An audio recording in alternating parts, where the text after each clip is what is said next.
Comprei um terreno de 1.044 metros quadrados, com 26 árvores. E agora, problema ou oportunidade? Acompanha o canal, já aperta o sininho, curte, compartilha e bora descobrir.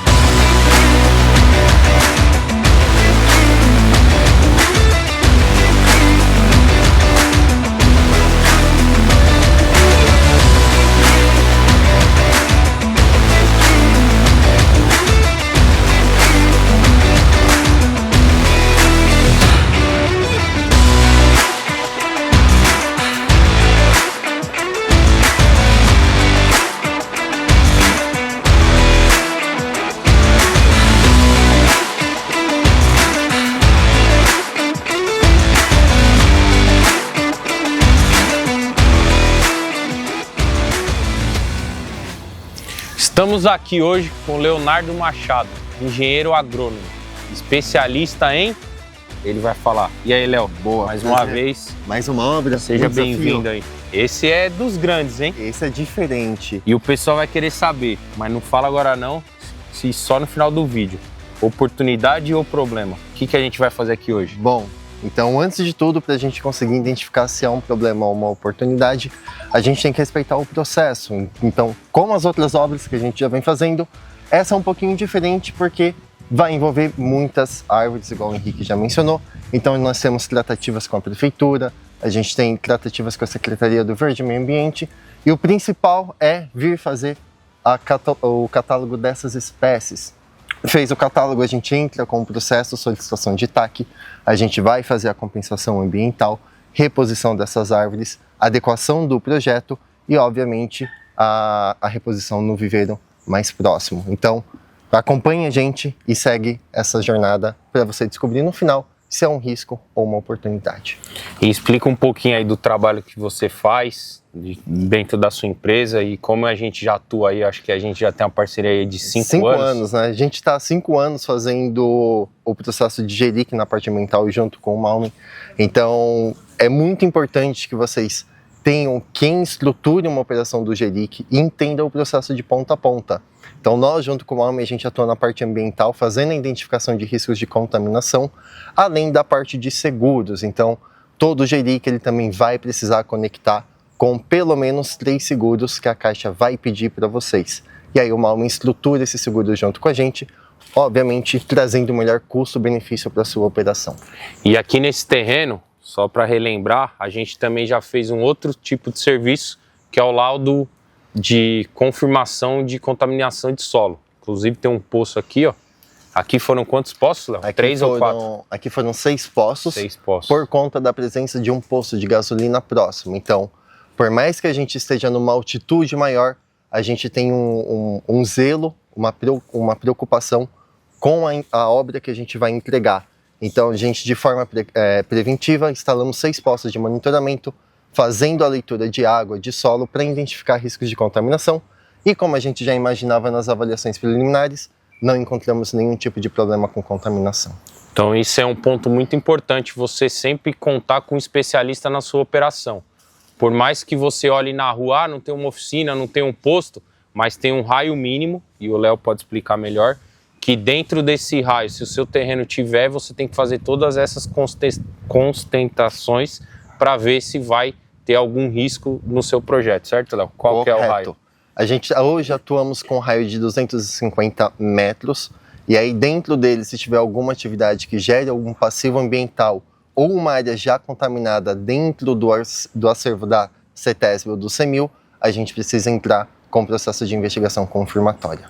E aqui em relação às árvores, qual que vai ser o procedimento hoje que a gente vai fazer? Nós começamos já pela manhã, fizemos o catálogo dessas árvores, então identificamos, classificamos, agora a gente já vai fazer a identificação de cada uma delas.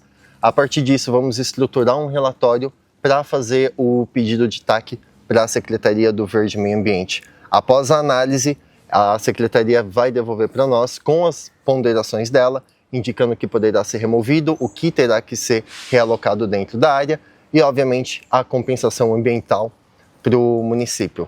Então, aí a gente consegue finalizar esse processo e descobrimos no final se foi um risco ou uma oportunidade. Então acompanha aí agora, que o Léo vai fazer o mapeamento e vamos ver como que a gente vai seguir e no final do vídeo ele vai falar se é um risco, um problema ou oportunidade. Bora!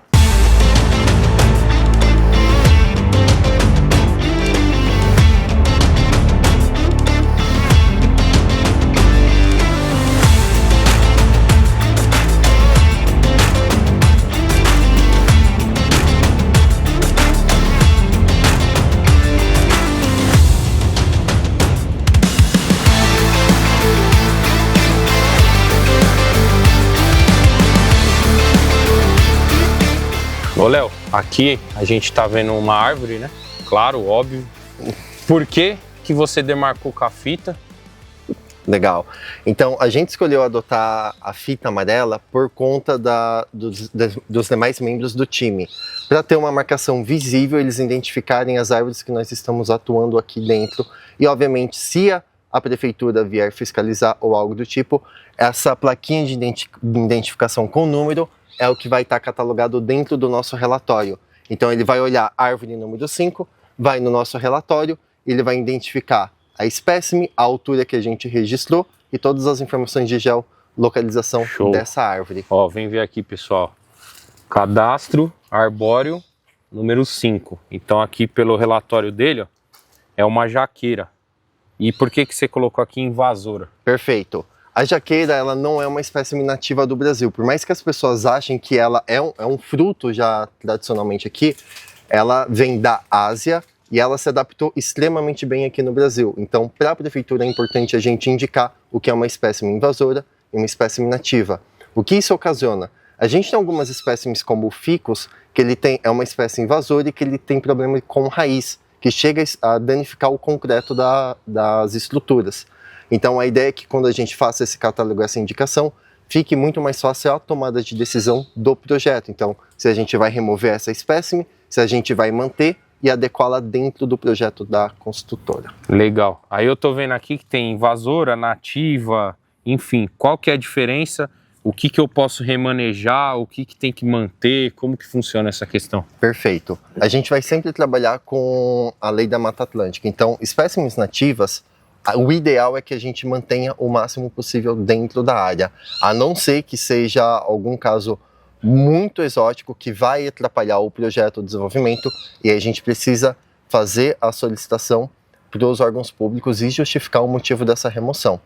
As invasoras, a gente tem uma certa facilidade por conta de não comporem a nossa fauna, a nossa flora, de pedir a remoção delas.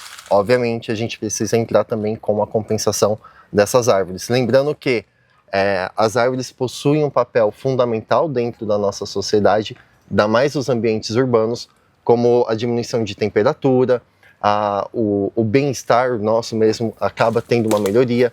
Então, essa compensação é extremamente importante, seja ela dentro da área ou numa região de indicação do órgão público da cidade. Então, teoricamente, aqui das 26 árvores que a gente encontra hoje no nosso lote, 7 são nativas. Então, muito provável essas 7 a gente vai ter que manter ela ou remanejar conforme a localização da torre para a gente poder fazer o remanejamento. Exato. E manter o projeto. Perfeito, exatamente isso? E o resto a gente faz compensação. E o resto a gente entra com pedido de compensação para remoção.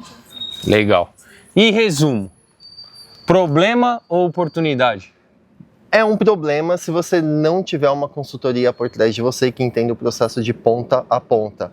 Uma oportunidade se você tem uma estrutura igual o Grupo Malman vem apresentando para conseguir resolver esse tipo de situação e converter uma área qual não seria aproveitada em uma oportunidade de empreendimento. Então, galera, só para vocês entenderem, eu vou resumir aqui rapidamente. Aqui nós vamos fazer um projeto de 126 apartamentos. A gente comprou esse terreno por permuta futura, de unidades futuras no local. E vamos apenas dar na negociação 5 unidades. Então, isso aqui é uma baita de uma oportunidade. Por quê? Todo mundo chegou aqui, olhou esse terreno, que a gente brinca que é uma mata atlântica, e foi embora e não deu nem atenção. Então, como eu conto com a empresa do Léo, que é especialista nesse tema, a gente fez uma pré-análise, laudou e viu que era uma baita de uma oportunidade, assim como outros terrenos que a gente vem viabilizando. Então, se você tem dúvida em questão de árvores, já chama aqui, já comenta, entre em contato com a estrutura do Grupo Malma, que a gente pode te ajudar a solucionar e colocar dinheiro no seu bolso.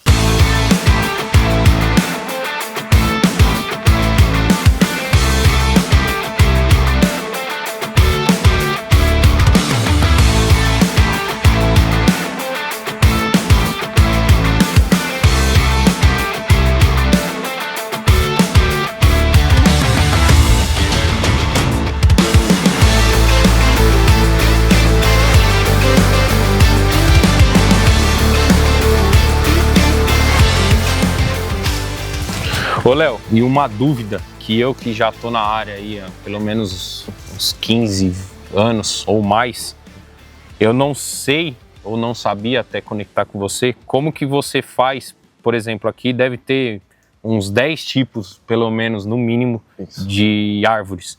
Como que você faz para identificar cada uma? Qual que é o método que você usa? Perfeito.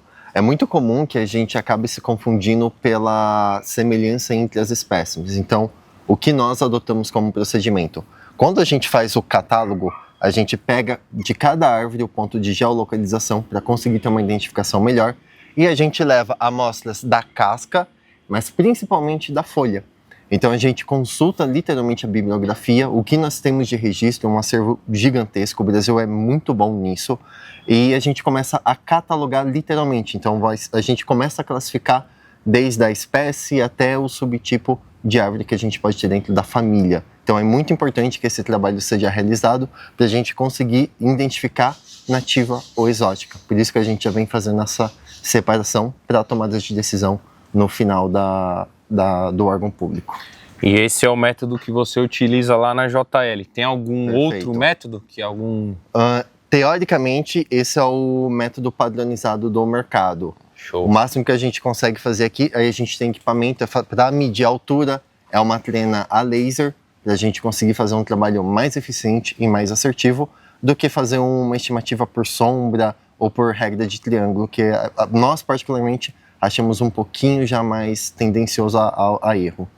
É isso aí, galera. A importância de ter o especialista sobre o tema dentro do seu projeto. Aí você fala assim, deve ser um serviço caro. Caro é você resolver o erro dentro do processo depois que já aconteceu. Então, quando você antecipa, não é como que eu posso falar, algo caro. É um investimento para tornar o seu produto rentável e barato no final das contas, certo, Lá? Exatamente. Da mesma forma que a gente atua em todos os nossos processos com o Grupo Malma.